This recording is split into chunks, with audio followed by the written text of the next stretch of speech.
नमस्कार दोस्तों, स्वागत है आज की इस लेटेस्ट वीडियो में जिसमें हम आपको सामान्य ज्ञान के महत्वपूर्ण प्रश्न के बारे में एक क्लास में बहुत इंपॉर्टेंट क्लास है। इसमें सभी तरीके के क्वेश्चंस रहेंगे। आप प्रीवियस ईयर एग्जाम को जब देखेंगे तो आपको पूरा क्लियर हो जाएगा कि इसी लेवल के आप लोगों के एग्जाम में क्वेश्चंस बनते हैं। तो फोकस आप सामने रखना, बहुत आसान तरीके से आपको हर क्वेश्चन समझ में आ जाएगा। शुरू करते हैं आज का पहला क्वेश्चन। बस आप शुरू से अंत तक देखना तो आपको पूरा क्लियरिटी हो जाएगी। तो शुरू करते हैं आज का पहला क्वेश्चन क्या है उसके बारे में। तो पहला क्वेश्चन आपका इस तरीके से ही है, जिसमें बोल रहा है कि भारत में मतदान की आयु सीमा क्या है। तो भारत में जो मतदान यानी कि जो हम वोट करते हैं उसकी आयु सीमा है 18 वर्ष, यानी कि 18 वर्ष से हम किसी भी यानी कि जो वोट पड़ता है यानी कि मतदान देने का आपको अधिकार मिलता है। ये आपको क्लियर होना चाहिए, बहुत ही इंपॉर्टेंट है एग्जाम के पॉइंट ऑफ व्यू से। एंड उसके बाद अगले क्वेश्चन के बारे में बात करें तो अगला क्वेश्चन भी आपका बहुत इंपॉर्टेंट है। इसमें मेंशन किया है, बोल रहा है कि संविधान का जनक किसे कहा जाता है। तो जो संविधान के जनक हैं आपके वो डॉक्टर भीमराव अंबेडकर हैं। ये आपको क्लियर होना चाहिए, बहुत इंपॉर्टेंट क्वेश्चन है। ये सभी क्वेश्चन एग्जाम के पॉइंट ऑफ व्यू से बहुत ही इंपॉर्टेंट है। एंड उसी प्रकार तीसरा नंबर क्वेश्चन ये भी अपने आप में खास है। इसमें बोल रहा है कि राष्ट्रपति आपातकाल कब लगाया जा सकता है। तो अनुच्छेद 352 के अंतर्गत यानी कि अनुच्छेद 352 के अंतर्गत राष्ट्रपति आपातकाल लगा सकते हैं आप। ये आपको समझ हो गया होगा, बहुत ही इंपॉर्टेंट क्वेश्चन है, बस फोकस आप सामने रखना। उसके बाद अगले क्वेश्चन के बारे में बात करें तो अगला क्वेश्चन भी आपका बहुत इंपॉर्टेंट है। इसमें मेंशन किया है कि लोकपाल का संबंध यानी कि जो लोकपाल का संबंध किससे है। तो लोकपाल का संबंध भ्रष्टाचार से है, ये आपको क्लियर होना चाहिए। एंड उसी प्रकार नंबर क्वेश्चन के बारे में बात करें तो ये भी आपका यानी कि जो पांचवा क्वेश्चन 5 नंबर क्वेश्चन है। इसमें मेंशन किया है कि सांसद के दो सदन कौन कौन से हैं। यानी कि जो सांसद होता है आपका उसमें दो सदन होते हैं, एक होता है लोकसभा और एक होता है राज्यसभा। तो लोकसभा का कार्य क्या होता है और राज्यसभा का कार्य क्या होता है। तो ये जो होते हैं वो सदन के अंतर्गत आते हैं, यानी कि जो सांसद में दो सदन होते हैं, एक लोकसभा होता है एक राज्यसभा। ये आपको क्लियर होना चाहिए। एंड उसी प्रकार 6 नंबर क्वेश्चन के बारे में बात करें, ये भी अपने आप में बहुत इंपॉर्टेंट है कि भारतीय संविधान की प्रस्तावना कितने शब्द हैं। तो जो आपके भारतीय संविधान का प्रस्तावना है उसमें 85 शब्द यानी कि 85 शब्द हैं, ये आपको क्लियर होने चाहिए। जो भारतीय संविधान की प्रस्तावना में कितने शब्द हैं तो 85 शब्द हैं, ये भी आपको प्रॉपर समझ होना चाहिए। तो उम्मीद करता हूँ अभी तक आप इन सभी क्वेश्चन को बहुत आसानी से समझ गए होंगे। बहुत इंपॉर्टेंट क्लास रहेगा, बस शुरू से अंत तक आपको फोकस सामने रखना होगा, तब आप लास्ट तक हर क्वेश्चन को बहुत इजीली समझ पाएंगे। चाहे आप किसी भी एग्जाम की तैयारी कर रहे हैं, एसएससी, रेलवे या आपके जितने भी कॉम्पिटिटिव एग्जाम की तैयारियां होती हैं, अगर उनमें जीके आएगा तो उनके एग्जाम की पॉइंट ऑफ व्यू से इंपॉर्टेंट है। आपको ये नहीं देखना आप इस एग्जाम की तैयारी कर रहे हैं, बल्कि आपको हर एक एग्जाम की पॉइंट ऑफ व्यू से समझना चाहिए, क्योंकि जीके जो होता है वो हर एक एग्जाम में उतने ही मार्क्स का आता है, यानी कि 25 क्वेश्चन हर एक एग्जाम में इसका रहता है टारगेट। किसी किसी एग्जाम में ये ज्यादा भी हो सकता है लेकिन कम नहीं होता 25 क्वेश्चन से। तो आपको फोकस सामने रखना होगा, एग्जाम के पॉइंट ऑफ व्यू से इंपॉर्टेंट क्लास है। तो बढ़ते हैं अगले क्वेश्चन के बारे में, अगला क्या है उसके बारे में। तो अगला बहुत इंपॉर्टेंट है, इसमें मेंशन किया है आपका, जिसमें बोल रहा है कि भारत का सर्वोच्च पद कौन सा है। तो भारत का जो सर्वोच्च पद है वो आपका राष्ट्रपति का सर्वोच्च पद होता है। एंड उसी प्रकार 8वां क्वेश्चन ये भी अपने आप में मेंशन किया है कि संविधान दिवस कब मनाया जाता है। तो 26 नवंबर को संविधान दिवस को हम सेलिब्रेट करते हैं यानी कि मनाते हैं। ये भी आपको बहुत इजीली समझ में आ गया होगा। एंड उसी प्रकार अगले क्वेश्चन के बारे में बात करें तो अगला क्वेश्चन आपका है, इसमें बोल रहा है बहुत इंपॉर्टेंट ये भी है, यानी कि जो संविधान का निर्माण कितने दिन लगे थे। तो आपका जो संविधान, आज हम जो संविधान में हर पॉइंट को वहां पर पढ़ते हैं, कौन आर्टिकल किस तरीके से किस भाग में है, तो उसका निर्माण कितने दिन में हुआ था ये आपको समझ होना चाहिए। तो 2 वर्ष 11 माह और 18 यानी कि 18 दिन में आपका संविधान का निर्माण हुआ था।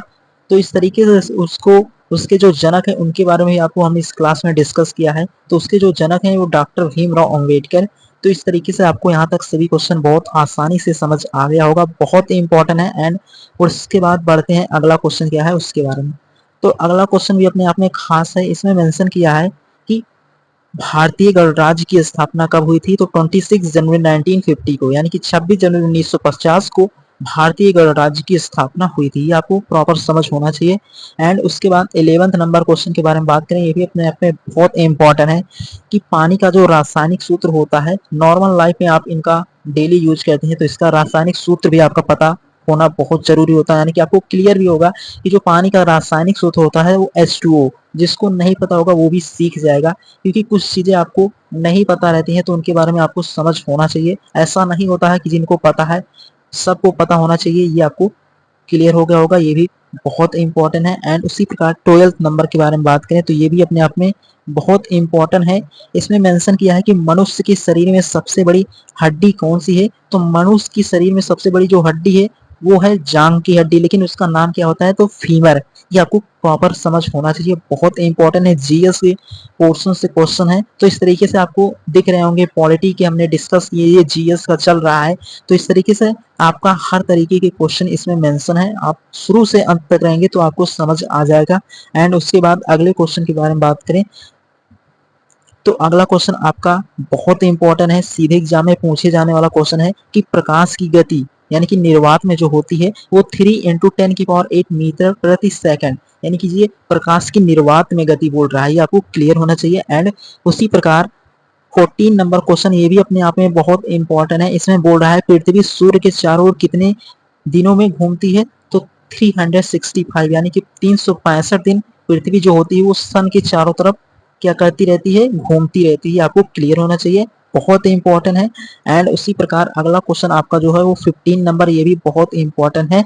इसमें बोल रहा है कि मनुष्य के शरीर में रक्त का रंग लाल होता है, क्यों, क्योंकि जो मनुष्य के शरीर के रक्त लाल होने का कारण है वो हीमोग्लोबिन के कारण मनुष्य के शरीर का रंग का जो रक्त होता है वो लाल होता है। यानी कि मनुष्य के शरीर में दो तरीके के रक्त होते हैं, एक आपका होता है व्हाइट ब्लड सेल्स, एक होता है रेड ब्लड सेल्स, यानी कि एक सफेद होता है और एक रेड होता है। तो इनके बारे में भी आपको प्रॉपर एक्सप्लेन करेंगे नेक्स्ट लेक्चर में, बट आपको यहाँ तक प्रॉपर समझ हो गया होगा कि मनुष्य के शरीर का रक्त का रंग जो होता है वो लाल इसलिए होता है क्योंकि हीमोग्लोबिन के कारण मनुष्य के शरीर का जो रक्त का कलर होता है वो रेड होता है, ये आपको प्रॉपर समझ होना चाहिए। एंड उसी प्रकार 7वें नंबर क्वेश्चन के बारे में बात करें तो ये भी अपने आप में बहुत इंपॉर्टेंट है। इसमें मेंशन किया है कि किस गैस से पौधे भोजन बनाते हैं, तो कार्बन डाइऑक्साइड से जो पौधे होते हैं वो अपना भोजन बनाते हैं, ये आपको क्लियर होना चाहिए। एंड उसी प्रकार 17 नंबर क्वेश्चन भी अपने आप में खास है। इसमें बोल रहा है कि सूर्य में कौन कौन सी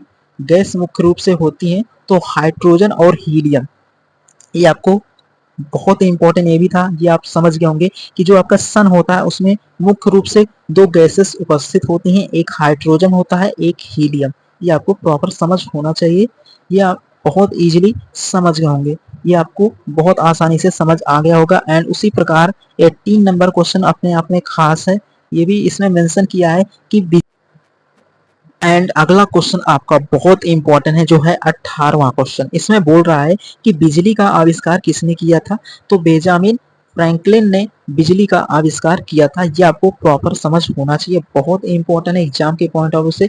एंड उसी प्रकार अगले क्वेश्चन के बारे में बात करें तो अगला क्वेश्चन भी आपका बहुत इंपॉर्टेंट है, यहाँ तक आप उम्मीद करता हूँ बहुत आसान तरीके से समझ के होंगे। तो अगले क्वेश्चन के बारे में बात करें तो अगला क्वेश्चन क्या है, अब उसको समझना होगा। तो अगला 19 क्वेश्चन बहुत इंपॉर्टेंट है, इसमें मेंशन किया है, यहाँ पर मेंशन किया है कि जो बल्ब का फिलामेंट किससे बनता है, तो टंगस्टन से बल्ब का फिलामेंट बनता है, ये आपको प्रॉपर समझ होना चाहिए, बहुत इंपॉर्टेंट क्वेश्चन है। एंड उसी प्रकार अगले क्वेश्चन के बारे में बात करें जो 20 नंबर क्वेश्चन है, इसमें मेंशन किया है कि ओजोन परत किस गैस से बनी होती है, तो ऑक्सीजन, यानी कि जो होता है ओजोन परत वो आपका ऑक्सीजन O3 से ओजोन परत का निर्माण होता है, ये आपको क्लियर होना चाहिए, बहुत इंपॉर्टेंट है। एंड उसी प्रकार 21 है, ये भी अपने आप में बहुत इंपॉर्टेंट है। इसमें मेंशन किया है कि ध्वनि की गति सबसे अधिक कहाँ होती है, तो आपका ठोस में होता है, ये आपको क्लियर होना चाहिए। ये आपके 21 क्वेश्चन यहाँ तक समाप्त होते हैं। तो ओवरऑल आप इन सभी क्वेश्चन को यहाँ तक बहुत आसानी से समझ गए होंगे, बहुत ही इंपॉर्टेंट है। एंड उसके बाद अगले क्वेश्चन के बारे में बात करें तो अगला क्वेश्चन भी आपका बहुत इंपॉर्टेंट है। तो इस तरीके से इसमें मेंशन किया है, आपसे पूछ रहा है कि सबसे हल्की धातु कौन सी होती है, तो जो सबसे हल्की धातु होती है वो आपका पीरियोडिक टेबल का 3rd नंबर जो होता है, यानी कि पहला हाइड्रोजन होता है, दूसरा हीलियम होता है, तीसरा लिथियम। तो जो सबसे हल्की धातु होती है पीरियोडिक टेबल में आपको क्लियर हो गया होगा वो लिथियम होता है। आप पीरियोडिक टेबल के बारे में आप प्रॉपर समझ होगा।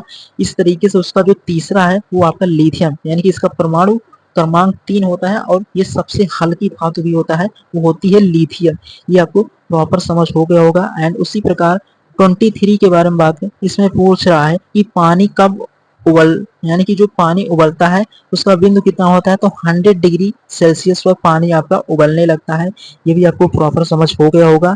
एंड उसके बाद 24 के बारे में बात करें तो ये भी आपका बहुत इंपॉर्टेंट है कि जो आप जानते होंगे 21 यंत्र से भूकंप मापा जाता है, तो सिस्मोग्राफ से आप भूकंप को मेजर करते हैं। ये आपको भूकंप को मेजर करने की जो पैमाना होता है वो सिस्मोग्राफ से आप उसको मेजर करते हैं। तो ओवरऑल 24 क्वेश्चन को भी बहुत इजीली समझ गए होंगे। एंड उसके बाद अगले क्वेश्चन के बारे में बात करें तो 26 है, इसमें बोल रहा है बहुत इंपॉर्टेंट है। इसमें मेंशन किया है कि पृथ्वी पर जीवन किस गैस के बिना संभव नहीं है, तो ऑक्सीजन जो एक गैस है उसके बिना पृथ्वी पर जीवन संभव नहीं है, क्योंकि मनुष्य को जीवित रहने के लिए ऑक्सीजन की जरूरत पड़ती है। ये आपको समझ हो गया होगा। एंड उसी प्रकार 27 के बारे में बात करें तो 27 भी अपने आप में बहुत इंपॉर्टेंट क्वेश्चन है। इसमें मेंशन किया है कि सबसे कठोर पदार्थ कौन सा है, तो सबसे जो कठोर पदार्थ है वो आपका हीरा है। ये आपको प्रॉपर समझ होना चाहिए। एंड उसी प्रकार अगला क्वेश्चन क्या है उसके बारे में आपको समझना होगा। 28 इसमें मेंशन किया है कि सूरज का प्रकाश किस प्रकार की ऊर्जा है, तो सौर ऊर्जा है। जो सूरज का प्रकाश है वो सौर ऊर्जा है, ये आपको प्रॉपर समझ होना चाहिए। एंड उसके बाद 29 तक आप बहुत इजीली समझ गए होंगे। जिसमें कंप्यूटर का मस्तिष्क किसे कहा जाता है, वो सीपीयू को कहा जाता है। ये आपको समझ हो गया होगा। उसी प्रकार 13 नंबर क्वेश्चन है, इसमें मेंशन किया है कि कौन सा ग्रह लाल रंग कहलाता है, तो मंगल ग्रह को लाल रंग का ग्रह कहा जाता है। ये आपको क्लियर होना चाहिए। एंड उसके बाद अगला क्वेश्चन ये भी बहुत इंपॉर्टेंट है। तो इस तरीके से भारत की जो मुद्रा है वो रुपया है, ये आपको क्लियर होना चाहिए। तो ओवरऑल आप इस तरीके से टॉप 13 क्वेश्चन के बारे में बहुत आसानी से यहाँ तक समझ गए होंगे। बहुत इंपॉर्टेंट क्लास था। तो उम्मीद करता हूँ आप इस तरीके से अगर फोकस सामने रहा होगा तो इन क्वेश्चन को, तो उम्मीद करता हूँ आप यहाँ तक सभी क्वेश्चन को बहुत आसानी से समझ गए होंगे। बढ़ते हैं अगले क्वेश्चन के बारे में जो कि और इम्पोर्टेंट है। एंड 32 के बारे में बात करें तो यहाँ पर मेंशन किया है कि आरबीआई की स्थापना कब हुई थी, तो 1935 में, यानी कि 1935 में आपके आरबीआई की स्थापना हुआ था। ये आपको क्लियर होना चाहिए। एंड उसी प्रकार अगले क्वेश्चन के बारे में बात तो करें तो अगला क्वेश्चन आपका 33 है। इसमें बोल रहा है कि हरित क्रांति किससे संबंधित है, तो कृषि उत्पादन से संबंधित है। ये आपको क्लियर होना चाहिए। एंड 34 नंबर क्वेश्चन भी अपने आप में बहुत इंपॉर्टेंट है, यानी कि ये तो सीधे एग्जाम में बनने वाला क्वेश्चन है। कभी भी किसी भी एग्जाम में पूछ सकता है कि जीडीपी का पूरा नाम होता है ग्रॉस डोमेस्टिक प्रोडक्ट। ये आपको क्लियर होना चाहिए। बहुत इंपॉर्टेंट क्वेश्चंस थे इस तरीके से। एंड उसके बाद अगले क्वेश्चन के बारे में बात करें तो अगला क्वेश्चन भी आपका बहुत इंपॉर्टेंट है। तो इसमें मेंशन किया है, बहुत इंपॉर्टेंट है, तो आपको ये समझना होगा कि जो भारतीय रुपए का नियंत्रण कौन करता है, तो भारतीय रिजर्व बैंक, यानी कि जो आरबीआई होता है वो भारतीय रुपए का नियंत्रण करती है। ये आपको क्लियर होना चाहिए। बहुत इंपॉर्टेंट है। इस तरीके से अगले क्वेश्चन के बारे में बात करें तो अगला क्वेश्चन आपका बहुत इंपॉर्टेंट है। तो अगला क्वेश्चन पूछ रहा है, इसमें मेंशन किया है कि मेक इन इंडिया योजना कब शुरू हुई, तो 2014 से शुरू हुआ था, यानी कि 2014 से मेक इन इंडिया का योजना शुरू हुआ था। ये आपको क्लियर होना चाहिए। बहुत इंपॉर्टेंट क्वेश्चंस थे। एंड 37 के बारे में बात करें तो ये भी बहुत इंपॉर्टेंट है कि भारत के पहले उपराष्ट्रपति कौन बने थे, वो आपके डॉक्टर सर्वपल्ली राधाकृष्णन, जो कि भारत के पहले उपराष्ट्रपति बने। तो ओवरऑल आप इस तरीके से समझ गए होंगे कि भारतीय रुपए का जो नियंत्रण करता है वो आरबीआई, यानी कि भारतीय रिजर्व बैंक ऑफ इंडिया करती है। मेक इन इंडिया योजना का शुरुआत हुआ था तो 2014, यानी कि 2014 से शुरू हुआ था। तो ओवरऑल इस क्लास को बहुत इजीली समझ गए होंगे। यही इस तरीके से आप लोगों के एग्जाम में ये क्वेश्चंस बनते हैं। आप किसी भी प्रीवियस ईयर एग्जाम को देखेंगे तो जरूर आपको क्लियरिटी आ जाएगी। एंड उसके बाद अगले क्वेश्चन के बारे में बात करें तो अगला क्या है ये आपको प्रॉपर समझना होगा। तो अगला 38 के बारे में बात करें तो इसमें मेंशन किया है कि ओलंपिक खेल, यानी कि जो ओलंपिक खेल होते हैं कितने वर्षों में होते हैं, तो 4 वर्ष में होते हैं। ये आपको क्लियर होना चाहिए। एंड 39 के बारे में बात करें, ये भी आपका बहुत इंपॉर्टेंट है कि विश्व का सबसे बड़ा देश कौन सा है, तो रूस जो है वो विश्व का सबसे बड़ा देश है। एंड 14 नंबर क्वेश्चन के बारे में बात करें तो ये भी अपने आप में बहुत इंपॉर्टेंट है। इसमें मेंशन किया है कि जो आपका यूएनओ का मुख्यालय कहाँ है, तो न्यूयॉर्क में आपका मुख्यालय यूएनओ का मुख्यालय है। तो इस तरीके से ओवरऑल आप फोकस सामने रहा होगा। तो इन 14 क्वेश्चन को आप बहुत इजीली समझ के होंगे। बहुत इंपॉर्टेंट है, बहुत ही एक्सपेक्टेड क्वेश्चन है, सीधे एग्जाम में बनने वाले क्वेश्चन है। इनका रिवीजन करना। मिलेंगे एक नए लेक्चर में जहां पर इसके आगे और इम्पोर्टेंट सीरीज के बारे में आपको बहुत इजीली एक्सप्लेन करेंगे। तो इन क्वेश्चन का आप रिवीजन, तो इस तरीके से आप यहाँ तक बहुत आसान तरीके से इन क्वेश्चन को समझ के होंगे। बहुत इंपॉर्टेंट है एग्जाम के पॉइंट ऑफ व्यू से। बढ़ते हैं अगले क्वेश्चन के बारे में। तो अगला क्वेश्चन भी आपका बहुत इंपॉर्टेंट है। इसमें मेंशन किया है कि नासा किस देश की संस्था है, तो अमेरिका एक देश है आपका, वहां की संस्था नासा है। एंड 40 नंबर 2 के बारे में बात करें तो ये भी आपका बहुत इंपॉर्टेंट है, सीधे एग्जाम में बनने वाला क्वेश्चन है। उसके बाद 42 के बारे में बात करें, ये भी आपके बहुत इंपॉर्टेंट क्वेश्चंस होते हैं। इसमें बोल रहा है कि भारतीय संसद की 3 इकाइयां कौन सी हैं, तो राष्ट्रपति, लोकसभा, राज्यसभा। ये भारतीय संसद की 3 इकाइयां हैं, ये आपको समझ होना चाहिए। एंड 43 के बारे में बात करें, ये भी आपका बहुत इंपॉर्टेंट है। इसमें मेंशन किया है कि विश्व की सबसे लंबी जो नदी कौन सी है। अगर विश्व के बारे में पूछेगा तो नील नदी जो है विश्व की सबसे लंबी नदी है। तो ओवरऑल आप इस तरीके से इन क्वेश्चन को बहुत आसानी से समझ गए होंगे।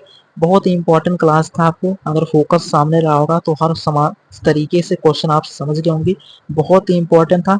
अब इस तरीके से आप इनका रिवीजन करना। मिलेंगे नेक्स्ट सीरीज में जहां पर एक नए टॉपिक के क्वेश्चन के बारे में आपको बहुत इजीली एक्सप्लेन करेंगे। इन क्वेश्चन का रिवीजन करते रहना, एग्जाम की पॉइंट ऑफ से बहुत ही इंपॉर्टेंट। मिलेंगे नेक्स्ट लेक्चर में और नेक्स्ट टॉपिक के बारे में आपको